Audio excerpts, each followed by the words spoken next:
Poojary info YouTube channel. ನನ್ನ ಹತ್ರ 5 ರೂಪಾಯಿದು 2 ಲೇಸ್ ಪ್ಯಾಕ್ ಇದೆ, 10 ರೂಪಾಯಿದು 1 ಲೇಸ್ ಇದೆ. ಇವೆರಡರಲ್ಲಿ ಯಾವ್ದ್ರಲ್ಲಿ ಜಾಸ್ತಿ ಬರುತ್ತೆ ನೋಡೋಣ.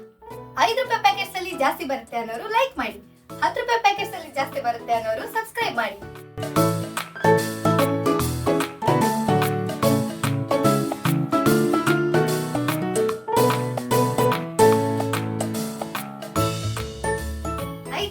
ಎರಡು ಲೇಸ್ ಪ್ಯಾಕೆಟ್ ನಲ್ಲಿ ನಮಗೆ 27 ಗ್ರಾಮ್ ಸಿಕ್ಕಿದೆ.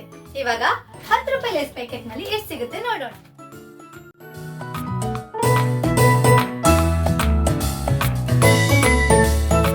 10 ರೂಪಾಯಿ ಪ್ಯಾಕೆಟ್ ಅಲ್ಲಿ ನಮಗೆ 28 ಗ್ರಾಮ್ ಸಿಕ್ಕಿದೆ. ಜಸ್ಟ್ ಒಂದೇ 1 ಗ್ರಾಮ್ 5 ರೂಪಾಯಿ ಪ್ಯಾಕೆಟ್ ಗಿಂತ ಜಾಸ್ತಿ ಸಿಕ್ಕಿದೆ. ಸೊ ಜಾಸ್ತಿ ವ್ಯತ್ಯಾಸ ಸಿಗಲ್ಲ ನಮ್ಗೆ, ಎಲ್ಲರಿಗೂ ಗೊತ್ತಿರೋ ತರ ಇರೋದು ಬರೀ ಗಾಳಿನೇ ತೋರಿಸಿದೆ. ನೀವಿನ್ನೂ ನನ್ನ ಚಾನಲ್ ಸಬ್ಸ್ಕ್ರೈಬ್ ಮಾಡಿಕೊಳ್ಳದೆ ಇದ್ದಲ್ಲಿ please subscribe to Pujari info YouTube channel. Thank you.